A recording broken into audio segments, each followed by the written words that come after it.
Hey everybody, it's Savage Lands News, and we're coming in today with an extra special episode because we have one of the only Rhinars in recent history to hit top 8 in a major event, and we have the only Rhinar who actually dressed up as Rhinar at an event and took home a prize. Right? Your cosplay was amazing.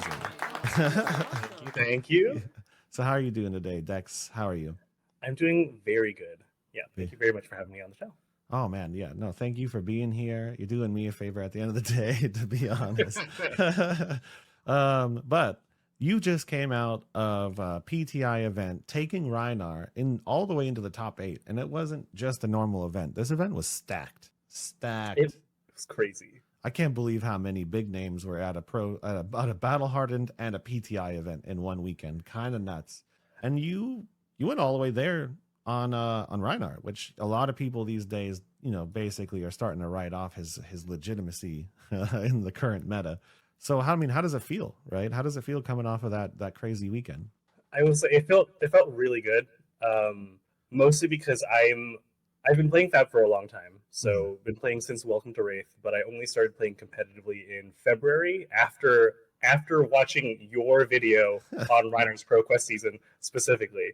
So it hasn't been a lot of time to cut my teeth in the game, but I kept seeing the same people at the top tables, so I felt like there's a skill component to the game. It's not For sure. heavy variance. So I was willing to get invested, and it was really cool to be sitting at those top tables with the people I keep seeing doing consistently. So it was kind of like a proof that I could do it kind of thing. Yeah. Yeah, I mean, the first time I ever did well enough in an event where like I hit the first 2 tables and I was like looking around at all these people that I knew, I knew their names, I knew kind of what their faces were, and I knew that they were all scary. It was nuts. And it's a very special moment. The first time like you see it happen, you're like, I can do this again. And I think that's important. Like once you do it once, you're like, I'm here again. Next competition, I'm gonna be sitting right next to you. And maybe one day you're gonna be afraid to play against me and not the other way around. You know what I mean? Exactly. Yeah. That's awesome. So let's dive into your background a little bit before we jump over into your deck list and all of that kind of fun stuff. So where are you located out of? Like what's your home base of Flesh and Blood right now? So I'm based out of Lancaster, Pennsylvania. I think most of the rest of the country knows this as Amish land, but there's a surprising amount of not Amish people around. It's just we have the highest density of Amish people here. Okay. I didn't even know that. That's crazy. Yeah. I am very fortunate. Surprisingly, in the area, we have 5 armories a week that I could attend within a 30 to 40-minute radius. Wow. I typically attend 2 per week. That's pretty good. Yeah, so there's a lot of opportunity to play, for sure. It's also kind of brute central up here. We have like 4 or 5 people who are like hard brute, either like Rhinar or Leviah. I think one guy just like recently pivoted to a Talishar Riptide deck. It's just, there's a lot of crazy things happening. That's awesome. I mean, yeah, I think it's kind of strange, but yeah, the brute players tend to congregate, like I think in the Pacific Northwest where I am at, like now there's a bunch of us, right? We all just like, we make certain tournaments unfun because it's just like 5 Rhinars who are trying to high roll you into the floor, That's awesome. So the scene over there seems to be pretty strong. 5 armories a week is a lot. We've got a couple of notable pro players as well. I think Riley Groff is one of them, and Rose Smith is one of the locals in the area as well. Okay, so and she's typically on Dash, so I feel very favored into that. Yeah, she's a very good player, regardless. Fortunately, one of our few good matchups left, but yes, fortunately. So I mean, you said you kind of like recently got back into the competitive state of Flesh and Blood, right? So like, how long have you been playing the game? So I've been playing since WTR. I picked up a couple. I never got into the alpha product, unfortunately. But I did play with right after the alpha, like the first editions came out. There was like the regular unlimited print run. Right before the pandemic hit, my husband and I picked up like 3 or 4 boxes and just like made fun versions of like Dorinthia, Katsu, Rhinar, Bravo, and we just like jammed games during the pandemic, and it was like super fun. But I came from like a Magic background, so I was playing Commander in the local area, and I used to play competitively for Magic as well. And when the world kind of opened up a little bit again, I went back to Magic, dropped Fab for a while, and then, as mentioned before, saw your video, remembered that I just loved the game so much when I was playing it, and I decided, why not get crazy invested? You know? Yeah, why not? So you pandemic, right? That's where a lot of people seem to have joined the game. You kind of stuck. So during that time, you just kind of like had boxes in your house, right? Did you really like go to armories, or were you mostly just kind of like messing around with the product at home, playing with your husband, and just kind of enjoying what time you guys had together, you know? Exactly that. It was just messing around with the stuff that we had. My first armory was, I did one armory in February, and then March 3rd, I went to Battlehard in Richmond and played against Brody Spurlock's mom. So that's just how it ended up happening. That's crazy. Brody Spurlock's mom. Did you win? Yes, I did. She was on FI, and I still remember because she was like the kindest soul. I had come off like I think I was like 1-2 at the time, and we got matched up. I sat down next to her, and I was like, "Hi, who are you?" Because I like start a rapport with like literally every single person I play against. And so I was like, "Hi, how are you? Like, how did you get into the game? Like, what brings you here?" And she's like, "Oh, I'm just traveling with my son who loves playing Flesh and Blood." And I was like, "Okay, cool, you're awesome." She didn't mention like Brody Spurlock, didn't mention that he was like one of the best players that Fab has to offer currently. Nothing. So I was just like very impressed. That's crazy. Humility. Yeah. Oh my. Well, what an interesting like intro. That's funny. Did you play? Shout out to Charlotte. Yeah, shout out to Charlotte, where dreams were made, you know. So did you said you were like you went back to Magic, went back to Flesh and Blood. Were you like a competitive Magic player, or were you just kind of like a big collector or anything like that? Yes, I was a competitive player for a time. I played mostly in their modern format, which is at this point it's I was going to describe it as the formats that's not standard, that's not within the current rotation. However, there've been a couple of more formats that have developed since then. The whole concept of the format was that your deck wasn't supposed to rotate or change as frequently, and it currently feels like the deck is changing a little too frequently to keep up with those changes. So. Yeah, I never played Magic, but I've heard a lot of people talk about it, and it seems like a chore to be like constantly like when I walk into a shop and I see the Magic wall and I'm like, that's too much. It's so scary looking. There's like 45 boxes on the wall, and I'm like, okay, which one of those are like new? And they're like, yeah, all 25 of those came out this year. And I'm like, how could you keep up with that? It's way too much product, and it's something that I found to be quite a relief in the Flesh and Blood world at the moment. Yeah, if we had 10 sets a year, I probably would go crazy, right? Like gosh. There's no way. There's no way. So many. Yeah. So, I mean, now that you've kind of crushed an event, this is your breakout event, right? Like you went in, you wanted to be competitive, you made the top tables, like you're in this now, right? What are your next goals as do you want to continue to be a competitive Flesh and Blood player? Are you really going to try and push the circuit, or are you like, you're just kind of enjoying the game and you're going to go when you want to go? Like, what's your goals right now? Oh, hell yeah. So I think Mara Ferris put it best when we were just chatting after the PTI event. But she was saying, like, the event isn't even over yet, and I'm already ready for the next one to begin. And I feel the same way. I just want to keep playing. The game is just it feels so good to play the game in paper as well. Like, agreed. The turns feel so transactional. It feels like the cadence of the game is just very soothing to me. I don't feel the same like sort of nervousness. Oh. I'll put that in. Sounds good. So I don't feel the same sort of nervousness as I used to when I was playing Magic the Gathering, just because there was like this possibility that there are non-games, right, where like I draw a handful of lands and no spells, or I draw a handful of spells and no lands, and then it's just kind of like a hoping that I get there. There's always this like sense of variance. And it's not to say that Flesh and Blood doesn't have variance.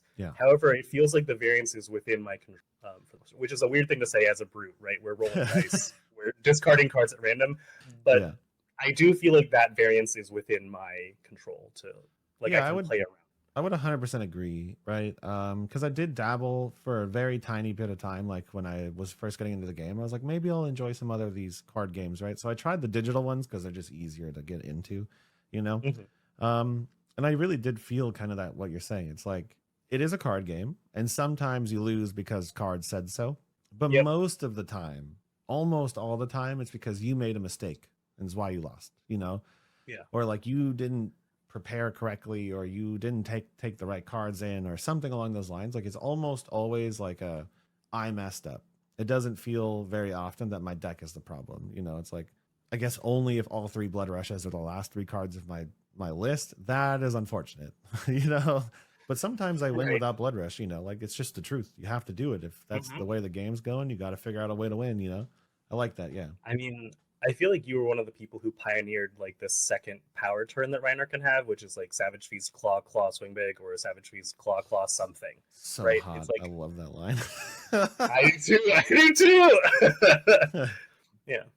Yeah. I mean, yeah, it was so it was like really I had kind of a pivotal moment too with Rhinar because like I played him for a long time, but I could never figure it out, right? Like, and I was also new to card games. I was new to this game, so there was a lot of learning for me to do very fast. But like I just took Rhinar and I was always like close, but not close enough. I never hit top 8 at a pro quest. I never got, you know, I was always like winning in and I'd lose my final game or Right. and I switched over to Viscerai because like he was broke, you know. And then of course I, you know, Viscerai really taught me a lot about the game because of the way like combo worked, and it was really like that moment of playing Viscerai and just doing the combo at 100% perfection and then winning the game off the combo. I kind of saw like Clay and Ian over in Canadian Nationals. They brought Rhinar together, and then I just like their list was so close to what I was doing before, and I was like, okay, if these guys can do it, like what was wrong with me, you know? And then I went back in, and the combo centric aspect of Viscerai I put into Rhinar, and I was like, okay, if he only wins the game off one card, you just have to play the one card perfectly, you know? And Right. and then it was like, okay, maybe we can find a second card, and maybe we can find a third, right? And Yep. that's kind of how it cascaded down. The third card is 1 blue tunic resource, roll scabs for a 15-point turn. Yeah. Yeah. That's it. Yeah. Or even like, you know, I was playing with Toma Fiendals for a long time too, because it was like, let's see what our broken piece of equipment can do with the most broken cards we can find, you know? Yeah. I will be honest, I tried Imperial Mandate with scabs at Pro Tour, the calling. Didn't work well, but I tried it. I was like, I mean, I get more action points. Why not? Yeah, why not? I mean, you see people playing like freewheeling Renegade off like you scabs into a 2-cost into a 1-cost sometimes, and it's like I get it. There was even oh no, what was his name? He's like a really big player in the scene, but I can't remember his name. But he was playing Rhinar with just like generics, and he was like, I roll scabs every turn, and I send like 0 for 5s, 0 for 4s with a draw, stuff like that, and it was like that's you know, like that's an interesting. Possible, right? There's a lot of cards I haven't really looked at that maybe are good. So you're gonna go into the game now to be a competitive monster, right? Is that your goal? What's do you have like a major milestone this year or next year that you're gonna look to achieve? Like, is it an event? Is it a particular event, or is there like a level of play you want to reach? Like, where do you see yourself in like a year? So I've already surpassed a lot of the expectations I set for myself going in. So I got top 4 in the Baltimore cosplay contest, which was incredible. Oh man, amazing! And then top 8'd in the most recent PTI. So my next goals, I didn't need to win to have fun. I was just having a good time playing the game. But part of the joy of playing the game for me is executing a deck at a high level. So I didn't need to win, but I wanted to win, right? Yeah. So the goal going forward, hopefully in this 2023, 2024 time period, is to top 8 at Battle Hardened. Okay. Top 8 at Calling. Okay. I'd like to win a Taylor. That would be nice. To take first in a cosplay contest. Oh. Earn a Fab TCG spoiler card. And start packing lunches Brody Spurlock style to these events, because the number of times that I, a grown 32-year-old man, have gone to like an event and just not eaten the whole day is embarrassing. I do the same thing. Like I just recently started putting like the protein containers in my backpack for like the pre-made ones, you know, you buy at the vitamin store or whatever. Those are a lifesaver. Do that. Like just put a protein powder and a water bottle in your backpack, or it helps so much. But yeah, I've done the same thing. I'm also 30. I'm 32 as of like 2 days ago. And nice. yeah, I don't take care of myself well enough. Like I'll go 14 hours without eating. Like, you know? Yeah, I'll it's have so like my funny. coffee for breakfast and that's it. Both 32, both June birthdays, both Yeah, Rhinar both are mains. on our mains, and we talked a little earlier about our shortcomings. Couple of the same similarities there. Yep. Yeah, it's funny. I think it might just be that people who pick Rhinar, there's something weird about us, you know. We're I a don't know. little too stubborn for our own. Honestly, yeah. So, I mean, while we were saying that as a Rhinar player, what was it about Rhinar, honestly, that made you pick him? Because you came back into like the game knowing that the tier lists were out there, knowing Right. that Rhinar's struggles against certain heroes, and you had like a slightly competitive aspect. So, what was it about Rhinar that really like you latched onto? Well, one is the aesthetics. I love the big green man. He's kind of hot. I agree. Second is I've always loved like the lower tier characters in any sort of game that I've been playing. I like to do things that are kind of out of the box, and Mm-hmm. it also proves to me that I'm good at the game when I can play a character that people have written off at a high level and Mm-hmm. beat the meta decks. I feel like Okay. that's a part of me that just like that's the competitive side of me that's like I want to take this low tier thing that no one's doing and then make it better. Yeah. But also, I feel like with the size of our community, it's not that large. We don't have the same player base as Magic the Gathering. Mm-hmm. So a lot of like the podcasts I was listening to were talking about solved formats, right? And I think it's just solved to an extent. I think a lot of people are just net decking, are seeing a deck that's doing well at an event, taking it, bringing it to local armories, bringing it to PTIs, bringing it to Battle Hardens, and then we're in this meta because people just like this is what we understand about them. Mm-hmm. Whereas I feel like there's so much to explore still. So I don't think it's a solved format. I think Lexi's probably the strongest deck in the format, but Yeah. she's Totally. probably beatable by something. No, I mean everything you said, freaky. This is exactly why I pick. I always like the low tier heroes. I always like to prove that I can beat you with a bad thing. I Yep. picked him because he's awesome looking. And I don't know. I just there's something very fun about destroying your opponent's hand and being like, here's damage you can't stop because I said so. I don't know what it is Yeah. about that, but it's like I don't know. It's just a kind of powerful feeling to be like, here's this 20 damage unstoppable monster turn. Reckless swing finishers Oh, and so good. intimidate finishers are just Ugh. chef's kiss. Yeah. Yeah. And the first time you fire a savage beatdown, you're like, it's such an adrenaline rush. You're like, oh my god, look how big that number is. it's so true. It's 14 damage with 2 intimidates. Ugh, I so think cool. yeah, but the reason why it was like cemented in my mind, like the reason why I'm playing Rhinar, I think advice for anyone who's looking to play Rhinar at an event or at a competitive level, I don't think you can go in with the mindset of I flew 8 hours to roll 2 1s. Like you cannot be afraid to roll scab skins if you're going to play Rhinar. You will lose turns. I lost 4 or 5 turns during the PTI. It's just a part of the game, and you have to have a good attitude about it. Otherwise, you will not have a good time. Yeah. The mental required to play Rhinar is really high. Like, because you're taking bets throughout the entire game that can crumble before your feet. Like sometimes you do roll 3 1s in a row, but if you use the card the way it's supposed to be used and you apply some sort of like, whatever your version of like evaluation is, if you stick to your level of evaluation and you do it all the time, you'll see that it's beneficial, like, Yeah. and sometimes you lose a game, and it's what Rhinar does. You can't play brutes at all unless you have a little bit of acceptance of risk. Yeah. You're just doubling down on it. Other decks have to draw. You just have to roll some dice sometimes. Did you play any other heroes, or have you been like a Rhinar from day one kind of person? So I've been trying to get. I'm a Rhinar from day one kind of person, but I've been trying to get a couple more friends into Flesh and Blood. So as part of that, I've been playing a bunch of the other. I've just been net decking and finding like Lexi deck lists, Azalea deck lists. Typically matchups that I find that I have trouble with to understand the deck better and to use those to teach my friends to play games. So I have been playing other games. I've been debating building more decks to bring just to local armories, since I feel like my locals are probably getting tired of seeing Rhinar twice a week for the past 3 months. So It's true. Just shake it up a little bit. Yeah. I mean, yeah. Any other heroes so far in your testing that you're like, maybe this might be my next focus, or are you still pretty much like, nah, Rhinar's it? Rhinar's kind of it in terms of competitive play.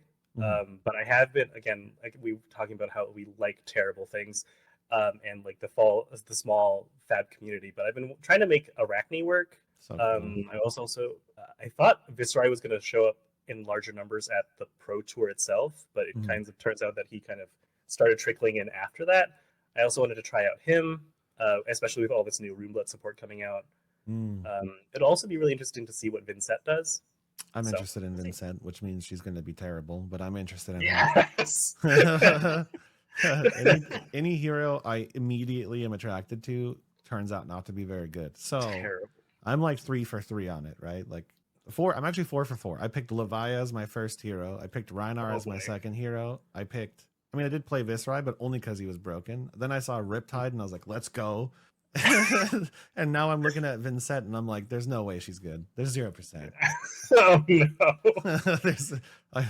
I'm like 4 for 4, you know. But yeah, she does look cool. I mean, her hero text is like reckless swing, unlimited times, which I'm all about. So we'll see. Yep. Okay. So I mean, you want to jump into your list and we can start diving through the details and seeing what you had in there, and we can talk about your matchups and stuff like that? Sure, I would love to. Cool, let's do it. So we have your list right in front of us now, and it looks, you know, Tank Rhinar, love the name. I think that is a perfect example of what this deck is really trying to do. And then as far as your equipment goes, you know, it looks pretty standard, right? Is there anything you want to talk about in particular with your equipment? Yeah, actually, specifically about the equipment, I want to touch on this because I feel like people see the videos, see the equipment, and they're like, okay, this is just what we run. This is what we should run and never change it. My lists are constantly being iterated on. Mm-hmm. So right before the PTI, I almost dropped, Skullhorn and Null Rune gloves. I almost dropped both of those for Null Rune Hood because I was like, I want gamblers into everything, and I only need AB1 unless I'm facing Kano or Icelander. Yeah. Turns out, really glad I didn't drop those pieces because I ran into Kano and Icelander in PTI. Yeah, I did that exact same thing at Pro Tour. I dropped Skullhorn and Null Rune, and I took AB Helmet, and I ran into 2 Icelanders. I beat them both. No, that's incredible. Yeah, I beat them both. It was my new Icelander tech is don't respect them at all. I also have that tech as well, but I also feel like I need the AB for like emergency. When I'm at 12 life, I would have much preferred to have it. I would have much preferred to have. It was a meta call, right? I really wanted to focus on Lexi and Azuri and stuff. I didn't really think I had to focus on Icelander. And the second game, again, I mean, to be very transparent, the Icelander I was playing against, the second one, he's very well known Icelander player, like one of the best. And I only won the game because he didn't draw a wizard action. Oh, damn. Only one because he was gonna, he's gonna pop his Storm Striders, and he didn't even have to do any damage. He just had to like Waning Moon me on his turn. That's all he had to do, and he didn't draw a wizard action. He drew only ice cards. So I killed him, right. I probably shouldn't have been able to kill him, but I agree. Skullhorn is nice. It's a nice safety net to have, Yeah. Agreed. Yeah. So I am trying to find. Currently in the list that I'm running now after the PTI, I have cut one of the Sigils of Solace in the sideboard to slot in Beaten Trackers, and I'm now trying Beaten Trackers with whenever I'm bringing Null Rune gloves. Now I'm bringing Beaten Trackers because typically it's against Kano or Icelander or Viscerai, and I find that I only need to have 2 actions one time. Okay. And it's a free. I ran Beaten Trackers and Goliath Gauntlet into Lexi in the this RTN season.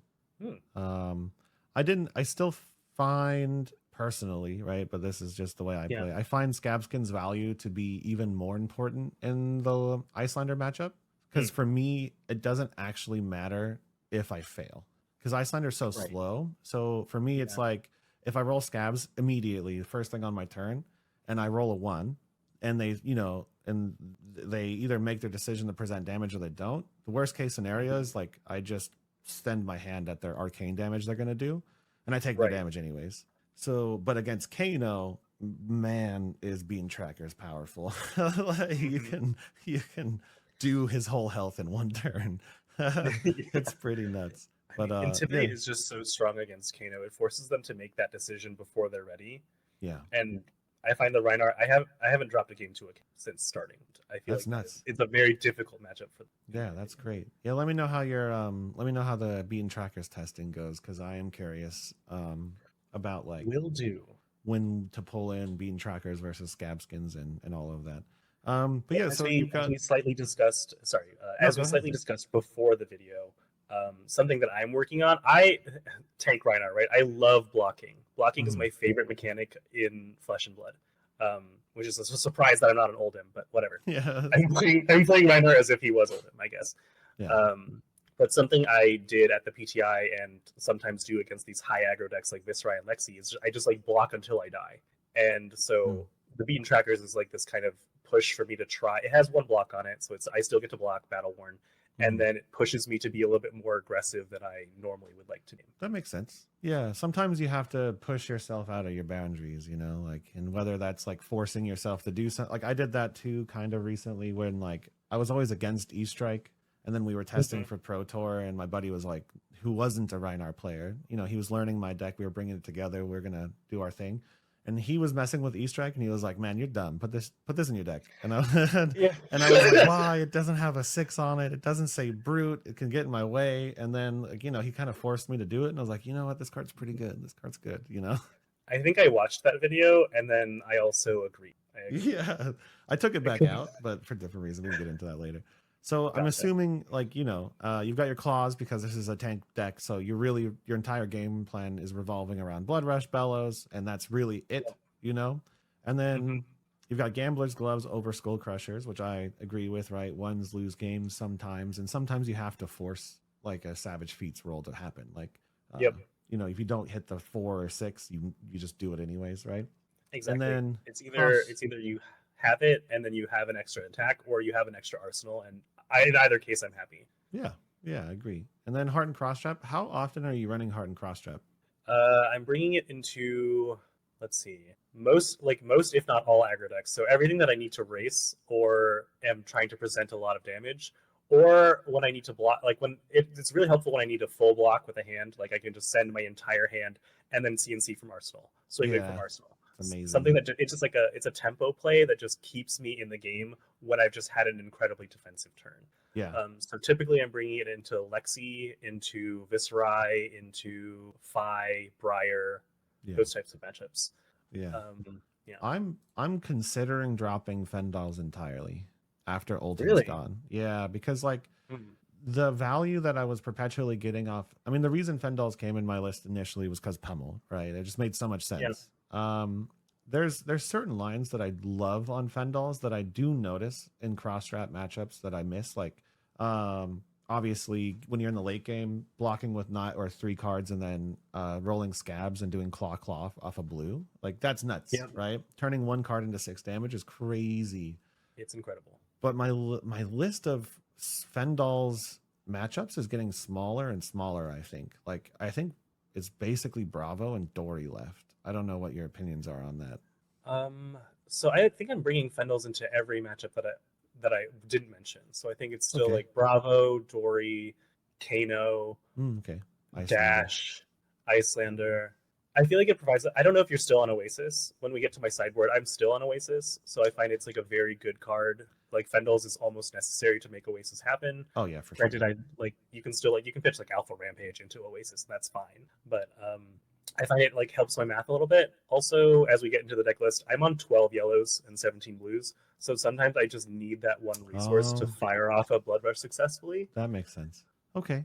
Yeah, okay, cool. Because I'm on the fence on Fendals at this point in time, but then I do miss it every time I don't play with it. So I think we'll see soon.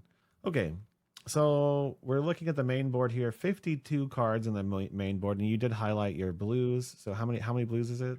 17? It's 17 blues, yeah. I was on 20, and then I was like, I read the Brute chats like regularly, and as I was testing, I was just like shifting cards in and out, and for a period of like 2 weeks, I think I thought I was on 20 blues, but I'd shifted down to 17 and didn't notice. So I was like, okay, well, I guess 17 works. We'll stick with that. 24. So you have 24 non-6s. Yep. Out of the 52. Okay, interesting. So yeah, you're actually you're a little below the curve with the yellow count, and that's really it. I've actually, on that note, like we were talking about, I've been testing Medax a lot recently, just trying to see, because Oldhim's gone and like you're not really getting fatigued anymore. Like maybe there's a lot of room for it. And I built a hybrid deck. It's like claws and Medax, and it switches between the two, but the blue count only goes up to 11. Right? And so like that's the max I can get the blues up, because the entire sideboard is basically defense reactions and blues. Everything else is a 6, and there's not, there's no blue 6s except for Wreck-A-Romp. And I've been playing the claws list with 11 blues at my armories recently, and I've been doing better than when I had 17. Wow. And I don't understand it at all. But I think my next thing I'm going to really look at is like, can I take my blues down further? Because I mean, unless ice comes back, I don't know if we need them. That's fair. I feel like I mostly want the blues for like the Icelander matchup and ice in general. Though sometimes Lexi will be like, pay 1 unless you discard a card. I go, okay, discard Beast Within, get a new card. But yeah, I've been feeling very good with the list. Sometimes a Blood Rush will misfire, and I'll feel sad about it. But I think that happens to everyone. Sometimes you just draw 2D reacts, and you're like, yeah.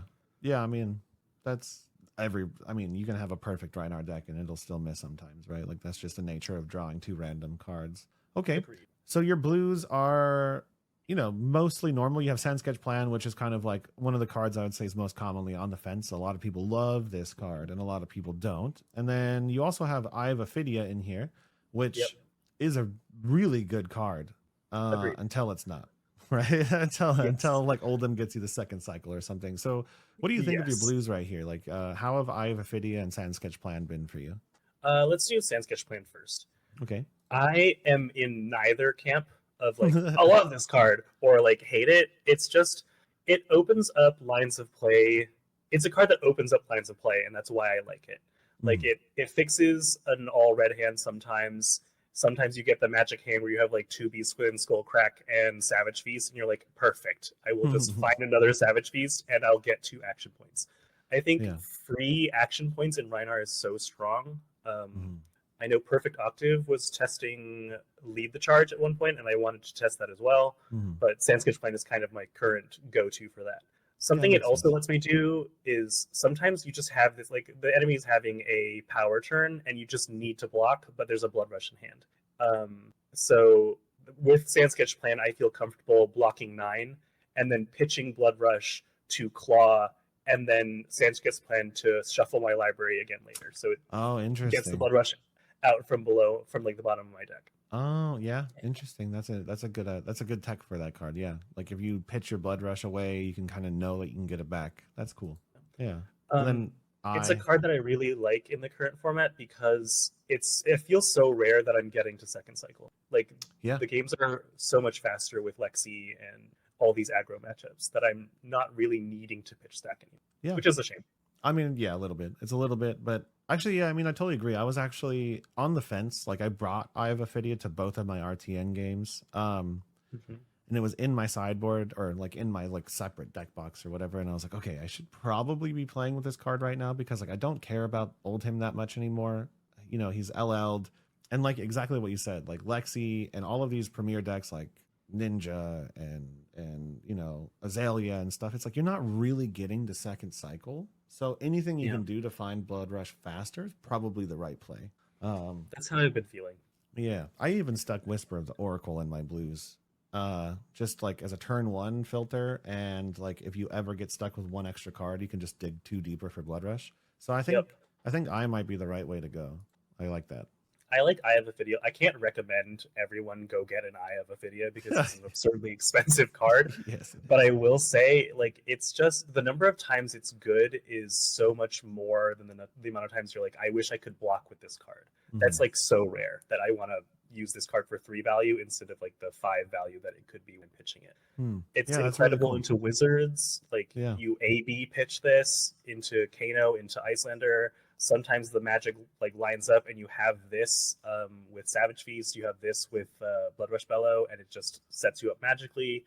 Other times it's just like pitch this on a on a claw and bottom 2 cards that are not Blood Rush, right? It just digs. Yeah. So. Yeah. I mean, I think that's perfectly, it's perfect logic, right? Like, I think it should have been in my RTN list. I think I was just afraid, because I tend to be afraid of non-blocks, and especially ones that like stuck with Reckless Swing terrifies me. Oh yeah, I'm the same way, but I've been thinking about running Smash with Big Tree Reds again. I tried it for a moment and then stopped, but I just feel like with the number of sync belows we have, and like crown, you can if you need to block, you can just crown away the Eye of Affinity or crown away one of the non-blocks and then block Makes like sense. That.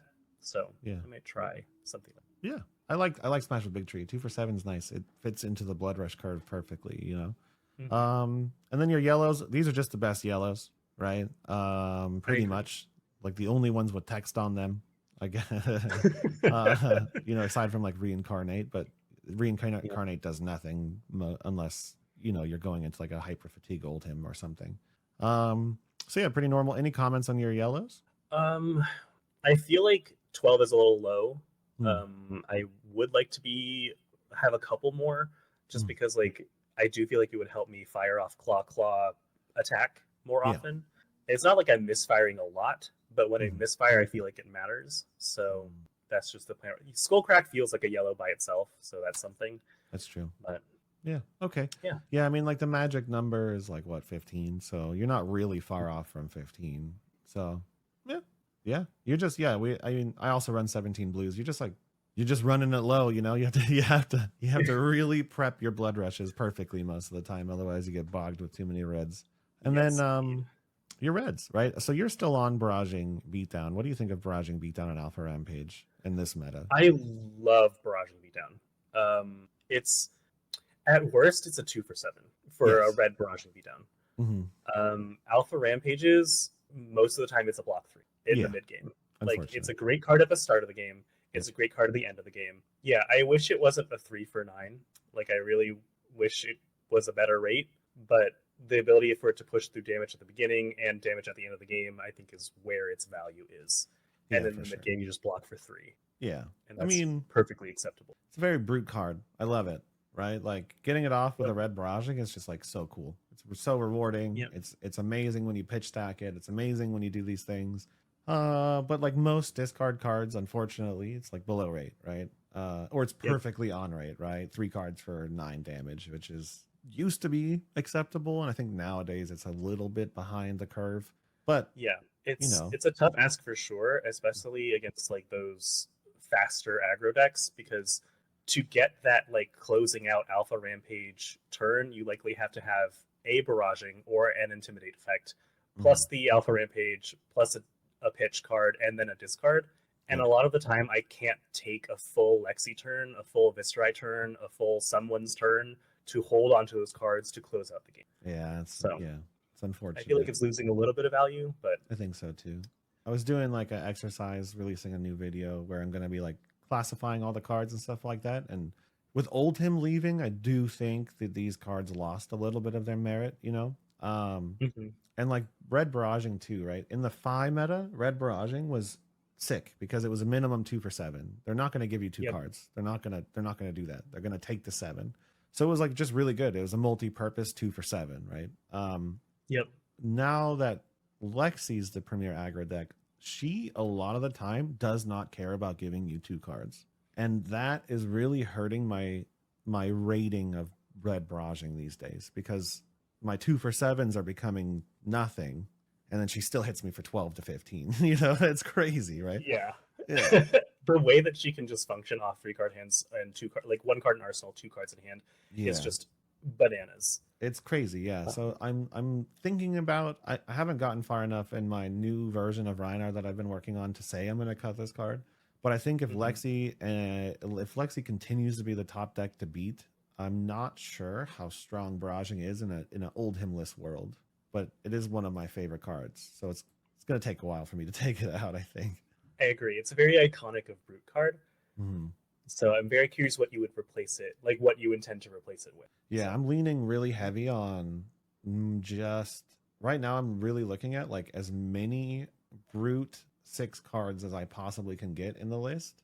So my consistency overall on blood rushes becomes nearly 100, and my ability to present damage that they have to block fairly is like consistent. I don't know how to explain it better, but I mean, that mostly makes a lot of looking sense, at like actually. meat axie style, right? Like going straight into like my whole deck is basically sixes.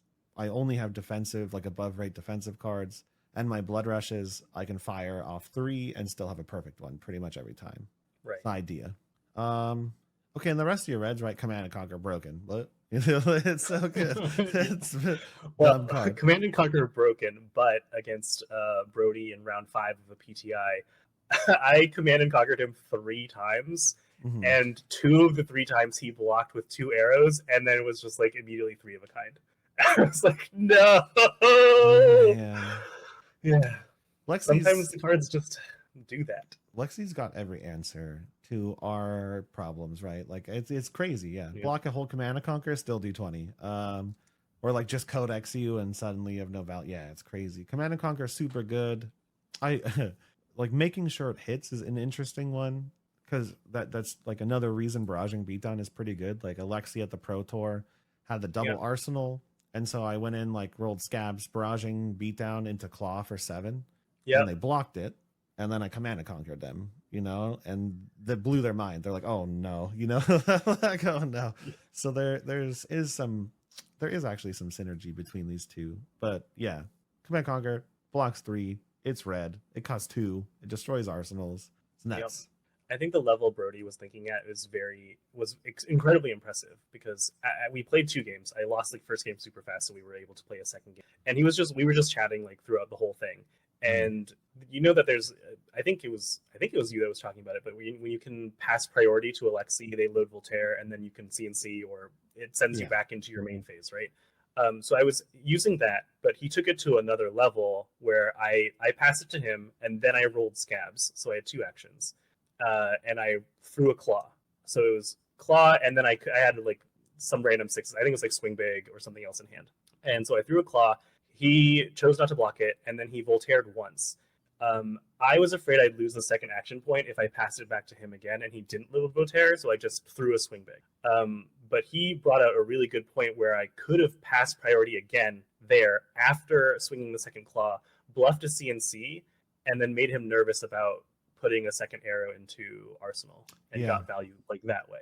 So, yeah, I ran into, in my testing with Lexi, I had similar, like one of the best Lexis in our area, and it was kind of the same thing. Like I rolled scabs, gained my 2 action points, sent a claw, and he knows Rhinar, right? Because I play him all the time. So he was like, "Yeah, I'll take 3," and he loads an arrow, and he was like, "Now I have 2 cards left in my hand, and if it's a CNC, I'm still gonna block it and gain a whole card of value." And I was like, "Wow, you're not falling for this anymore. How annoying." Damn. Now I have to create new tech. Come on. Come on, man. Come on, man. Just fall for it, please. Yeah, the claw into CNC trick doesn't work quite as often against the veteran players, but when it does work, so man, when they fall for it, they're like, "Oh my god, I made such a big mistake." You also have E-Strike on the list. How did this card perform for you? I like E-Strike a lot. Currently, I'm high on it. I like all 3 modes seem to do what Rhinar cards want to do.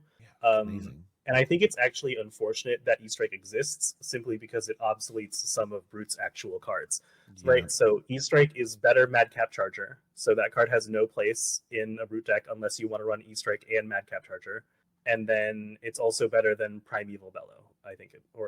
It's one of the Bellows. I think it's Primeval Bellow, but it's better than, because it's just 5 go again. And it's a block. It's a swing with big tree that blocks. It's a bunch of cards better than what we have. The only downside, obviously, being you can't discard it, and it doesn't get buffed by Blood Rush. But did you ever use the roll scabs and Lightning Strike for 5 for free, like 5 go or 5 draw a card? Did you ever use that? Yes, I have. So good. It was in desperation mode, but yes, I have used that.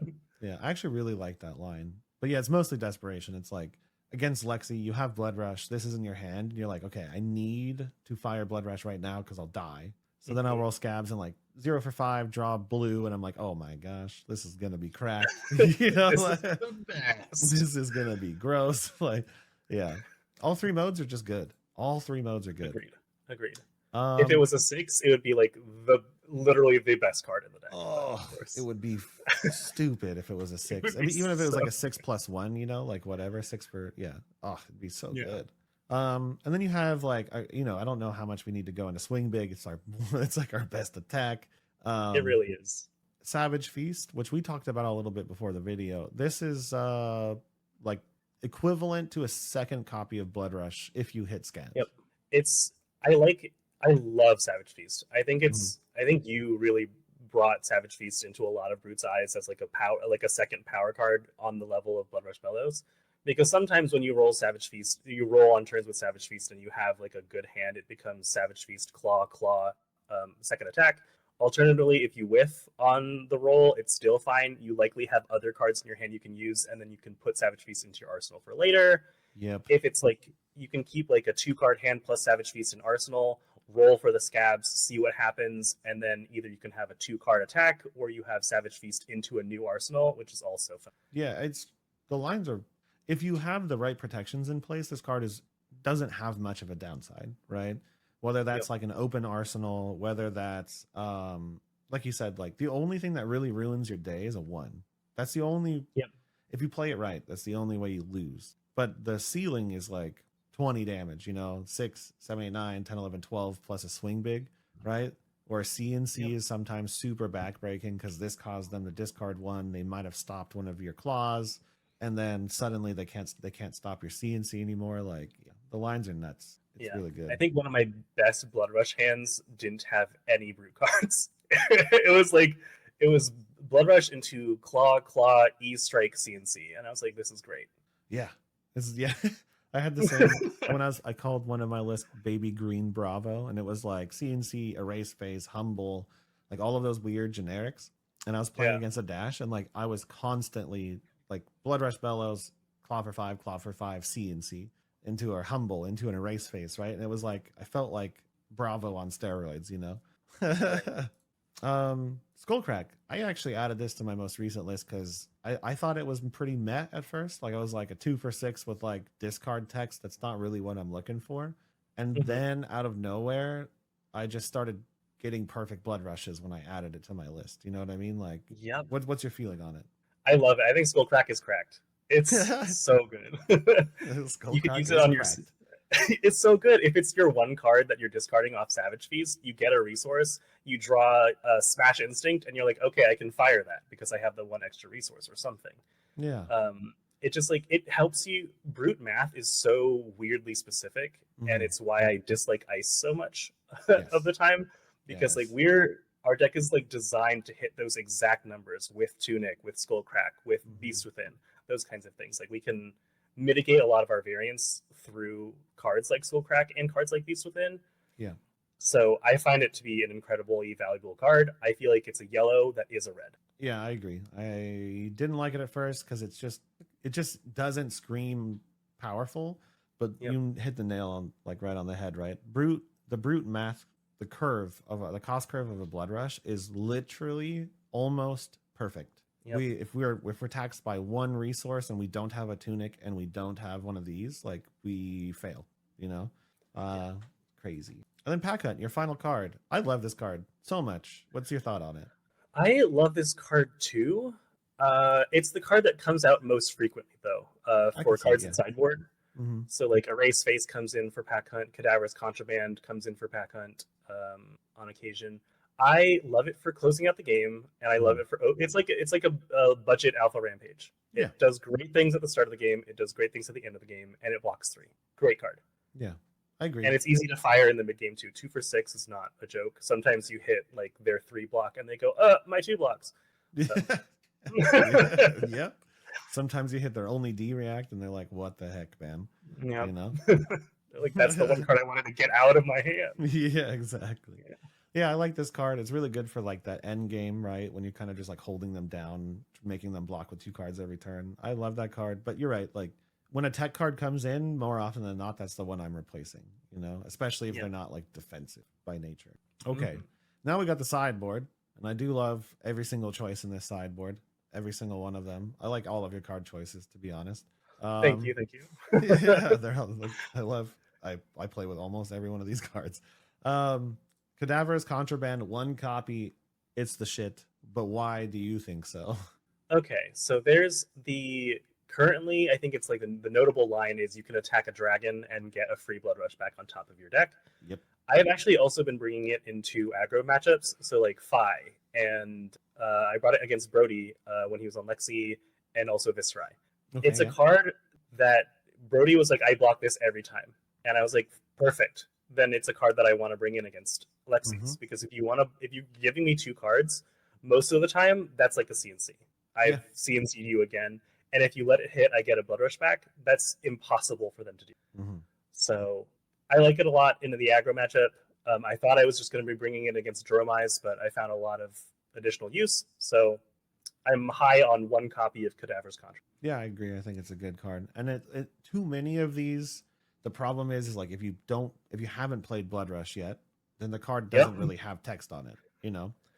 And that's happened where I'm just like, wow, there's nothing I want to get back right now. Yeah, you know. And I'm like, oh, and then it's a block 2. Oh, yeah, then it becomes a non-brute block 2, which is sad. But when you've played a Blood Rush or you're fighting against Droma, a card is nuts. Why Erase Face right now over Humble? I find that Erase Face helps me with my difficult matchups more than Humble would. So I think Humble is more helpful against Katsu and the like, whereas I find that I can win against Katsu without Erase Face, or excuse me, without Humble. If I just play well. It's a difficult matchup, but if I play well, I feel like I have at least a 50-50. Whereas Erase Face, I think, really swings the Phi matchup, which was our former Boogeyman.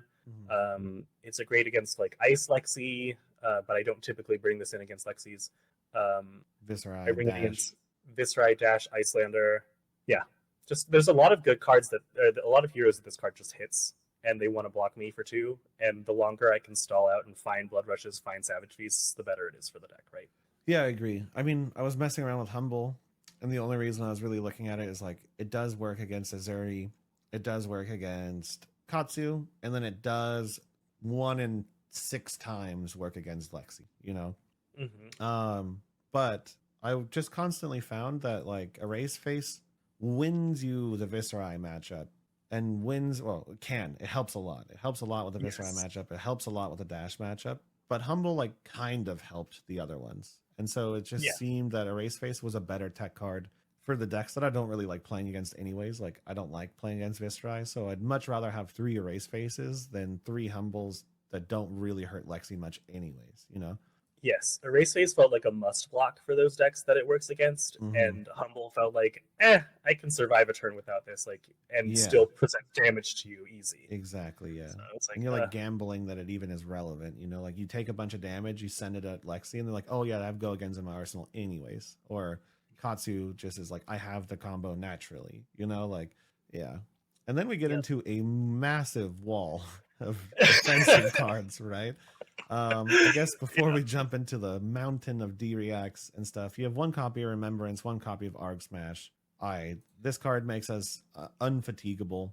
I don't know. Correct. That's all it does. It makes us unfatigable. And then I like breaking Dash's stuff too.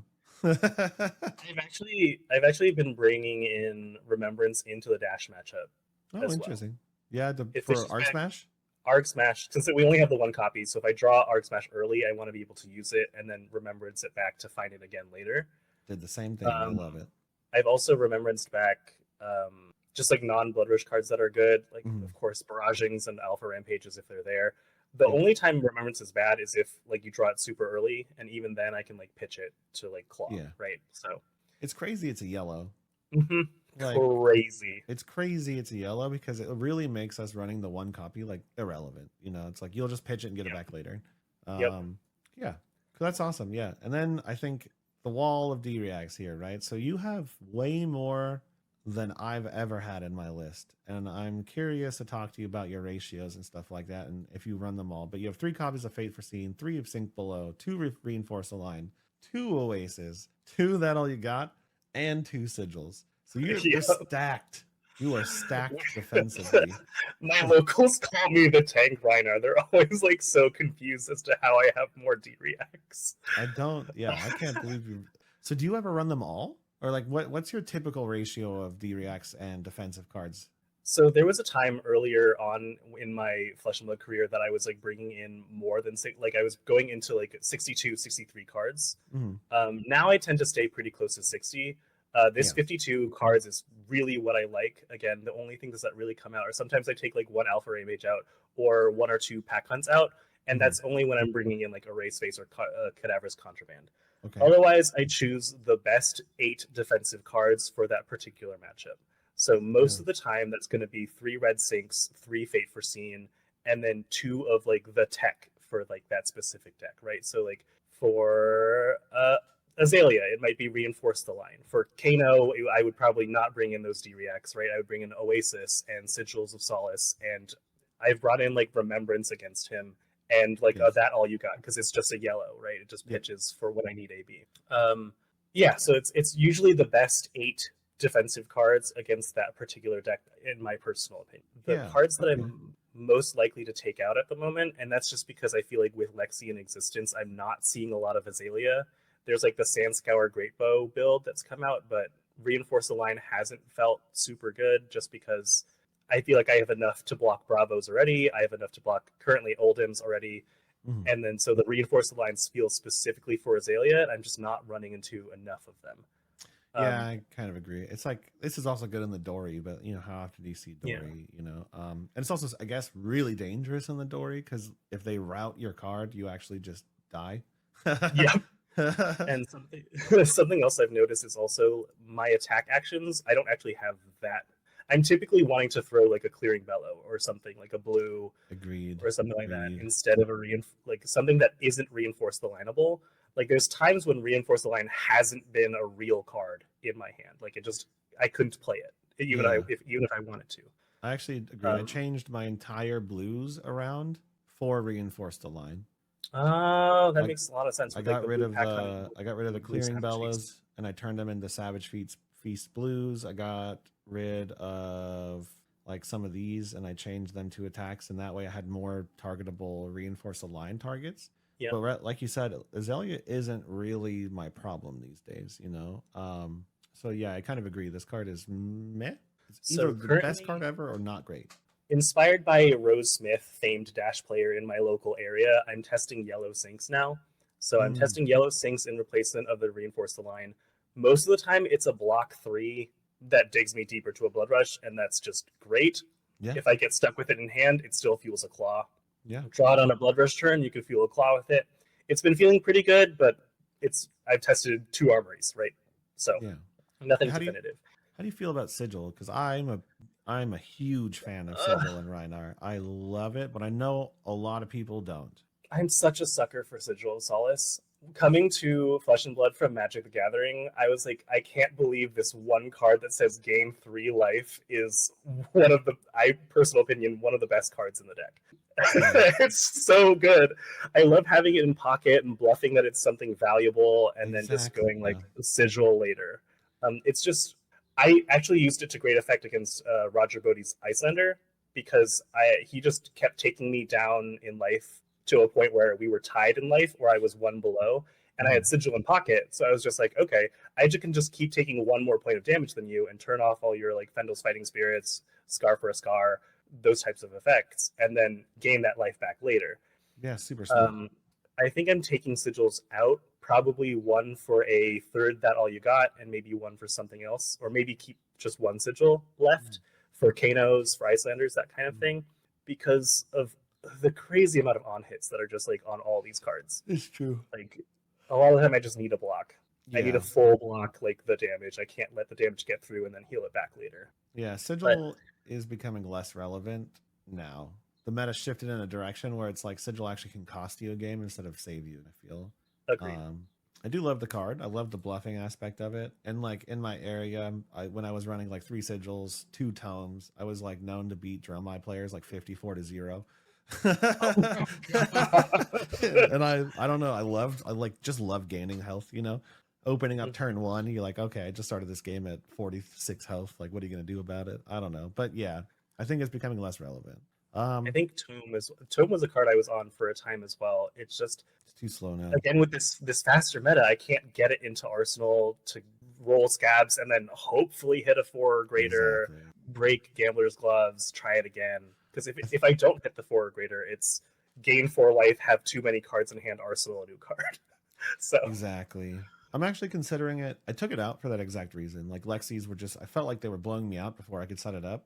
And then Yep. I'm thinking about going back to it because of Codex. Like it's actually like one of the best Codex cards because like it sits in your arsenal forever until you have like the turn where you can perfectly get it out. And then it gives you free life, lets you attack, and lets you have enough cards to put another card in your arsenal, which I don't know.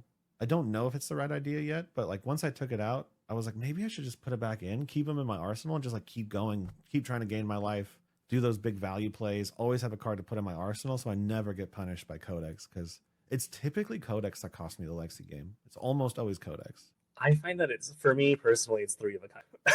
That one, there's just like too many arrows, rain razors. Yeah. Typically, I'll try and sandbag a card in my arsenal for Lexi, for Codex. So it's not like Codex. I feel like is in this interesting space where sometimes it fails against us specifically, right? Because sometimes you have Beast Within in hand, and that's just a free card for some life. Sometimes you get Beast Within for 7. That's also just part of playing right. Yeah. Sometimes you perfect lethal yourself and then you cry. Yeah. I will never forget losing 5 life on a winning turn against an Oldhim, and then on like turn 3 against Dave Lynn's Oldhim in, I think it was like Battle Hardened Charlotte or like a Super Armory, something like that, like before an event. I domed myself for 9 life on turn 3. And I was like, this is not supposed to happen. It's not how this works. I ended up winning that game, but I was like, gee, Beast Within, you sure made that closer than it needed to be. Yeah, there's a lot of close calls with Beast Within. I've lost games straight up from it, like, but it wins games a lot of the time. So yeah. I mean, I like the idea. How do you feel? So my only real question, because like you take the best defensive cards, which makes a lot of sense. You slot them into your main board. Your main board is pretty much like the best Rhinar cards we have for the most part, you know, like a couple decisions like with Eye of Ophidia, that makes a lot of sense to me. Some E-strikes, which make a lot of sense to me. But your ratio right now, what is it at? Let's see. Where okay, so your 6s are at 33. No sideboard. So you're at 36 is perfect. Okay. So your ratio is 30-30 for the most part. Yep. That's okay. That makes sense. I thought you had a little less than that, but no, it makes sense. Do you run into inconsistency issues with this many defensive cards in your list on your blood rushes at all? Usually, so the inconsistency I run into is usually getting a double stacked blood rush when I don't want it. Oh yeah, that's actually the worst. I don't know. A lot of people think that it's like a really good thing to double blood rush. No, it's terrible. It sucks. Nope. I feel like a double blood rush is I missed out on like 16 damage. Yeah, and there's such a high. You're gambling so much on the draws. You're gambling 2x that your second blood rush isn't going to draw you like a fistful of D-reacts, you know? Yes. The only time I will double blood rush is if it's like blue, yellow, Beast Within, and I've discarded the Beast Within. Then I'm like, okay, perfect. Or you're going to kill him. And there's like sometimes you close out the game with I've done it one time ever, and it was at the PTI against Oldhim. I triple blood rushed into an Alpha Ring for 15. And I was That's hot. This was a lot of effort. I've only had the opportunity to triple blood rush once in the entire time I've been playing Rhinar, and it was on a turn where the Azalea gave me an inertia token. I had one in my arsenal. I had one in my hand, and I couldn't get it off. And so, I couldn't get it off, right? So I had 2 blood rushes. I put one in arsenal. Then they hit me, and it was an inertia token. And so I was like, okay. I drew the 3rd blood rush, and I was like, holy shit, no. You know, like I had one in my arsenal, one in my hand, and it was like everything's gonna go away. I'm gonna lose this game. So I rolled scabs, and I did the 1st blood rush, and of course I discarded the 2nd one. And then I drew, so I didn't draw the cards, and then I blood rushed from my arsenal for the 2nd one, and then it drew me no 6s. So I had triple blood rush, I discarded one, and I drew no attacks, and I wanted to die. That's so painful. I still won. Oh, I couldn't believe I won, but I love the Rhinar stories where it's like, there was one time I rolled 8 ones into a 5 and I still won, and I was like, did I get unlucky or did you get supremely Yeah, how unlucky? bad? Yeah, I felt bad too because I was like, this game's over. I was like mad. I was tilted. I was like, this game's over. Congratulations, blah blah blah. Sorry, man. Like, and then I just like hit Scabs every turn for the rest of the game and crushed him. And I was like, wow, Incredible. I feel bad. I'm so sorry. Um, man. Okay, so your list. I love your list. Do you have any Thank you. like any closing thoughts on like any play patterns that people who are looking to play your list should look out for? Any like really like tips that you would say would make them understand how to use your list a little bit better? I think with anything, the list is always mutable. So don't see this list and then look at my results and be like, if I play this exact list, I will get these exact results. Because that's Mm-hmm. just not how the game is. The game is constantly evolving. 2 months from now, maybe the list is very different, right? So my advice is be comfortable. Like, a problem that I run into is I love blocking so much. And of course, there's like so many D reacts. I get into a situation where sometimes I'm blocking so much that I find the second blood rush while I have a blood rush in pocket. And while that's not the end of the world, it's not ideal. Hmm. So just be aware of something like that. There are always going to be awkward hands where you run into like you have Reckless Swing and Eye of Ophidia, and you're like, I can't get rid of one of these cards, so I have to like make things work. Like Rhinar just sometimes has awkward hands, and I think like the biggest challenge for someone picking up the deck is figuring out when you should accept damage from the opponent and then try to high roll them back. Because sometimes they're applying like 16 to 20 points of damage, ideally 16, and then you have a hand that can at most apply 12 points of damage, no arsenal. And it's like, is it worth it to get them down those 12 points of damage so they're that much closer to blocking you, even at a 4 damage loss? So, Yeah, a 4 point like life swing loss. yeah. Rhinar a weird hero because like by design, he's built to be the most greedy deck in the game. Like one of them, right? It wants, like most of your cards, like say, I can do 1,000,000 damage or I can do none. Yep. And and you're faced as a Rhinar player with that decision like all the time. It's like, okay, if this goes perfectly, what happens? If this does not go perfectly, what happens? And so like really understanding how to negate both sides, like don't get too greedy, but you have to be greedy. You have to roll Scabs. If you don't roll Scabs, you should not play Rhinar. Correct. I think that's actually the biggest point of advice is I think we mentioned this like slightly earlier, but you cannot be afraid of rolling Scabs after flying 8 hours on a plane. It's like throw the idea of like, oh, I lost a variance and that makes me like a bad player, like throw that out. Because there's like, to use like an example from like a different competitive format, like the Pokemon video game, right? There's accuracy for moves. Sometimes you're using an 80% accurate. Someone's flown across the world to use an 80% accurate move. You can use Scabskins. Like, it's a resource. Sometimes you get a 1. You roll Gamblers, you get a 1. It happens. Yep. It's like, play enough games and you'll just rise to the top. It's just kind of how I feel. I went full circle. I started off wild, playing all the wild stuff I could find, rolling dice, doing all that. And then I went full circle down to I will never roll Scabskins ever again. I've lost too many games on it. I'm never putting Pulping or Wild Ride back in my list. Those cards need to be deleted, blah, blah, blah. And then I'm back to where like I am now. And it's like I roll Scabs a lot, but I roll them with purpose. And I roll them with with a plan. And I roll them when it makes sense, So you have to find your sweet spot, like it's just true. You can't play Rhinar if you don't roll Scabs. Like you're playing a bad hero if you don't have your armor. Yep. I think Rhinar has a much higher skill ceiling than people expect. Just looking at the deck at a glance. And I think if you like risk management, it's a very good game. If you like Dash, if you actually like playing Tree Frog Dash, Rhinar's a very good pick as well. If you like playing Tree Frog Dash, but you like to have fun, you should play Rhinar. Well, thank you so much for coming on the channel. I really appreciate our conversation. You're very fun to talk to. You're a great human being. Your cosplay was amazing. It was a pleasure meeting you in person. I'm sure we'll meet again. We can hang out, get a beer, do something. We'll see each other again. For sure. Yeah, that's all for today. Thanks a lot, everybody. And thank you again for coming on the channel. Go follow his social media accounts. I'll put them in the description below. Follow him on Twitter. Follow the Instagrams. check out his future Taylor winning cosplay that we'll see soon. Is there any hints on what could possibly be? Well, I'll give you one hint. So this is the cosplay that I'm bringing. First of all, thank you very much for having me on the channel. It was a pleasure talking to you this entire time, and just being more involved in the Fab community. This is like everything that I've wanted in a trading card. Anyway, amazing, yeah. Okay. The one hint I'll give, I won't reveal what I'm bringing to Vegas, which is the next time I'll be cosplaying at Nationals. Okay. Because I intend to run like a Twitter thing where if you can guess the card that I'm bringing before I bring it, I'll bring you a foil copy of that card. Oh, fun. So, yeah. So it'll be a good time. The one thing I will say right now is I don't know how to transport it to Vegas.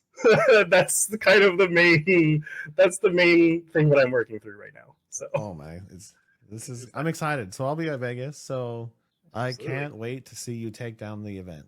I can't wait. I'm so excited. I'll do my best. I have full faith in you. Yes, I have full faith in you winning Nationals. You'll get that draft experience. You'll find every Vexing Malice. You'll run chain, and you'll be like unblockable arcane damage. I'm gonna figure out draft probably before I figure out the Lexi matchup. So we'll see. We'll see. All right. Thank you again. Check out the Instagram and the Twitter, and pay attention for his event that'll be coming up soon. Right? Try and win that foil card. Yep. And yeah. Well, thank you so much again. Everybody have a great day. Bye. Bye.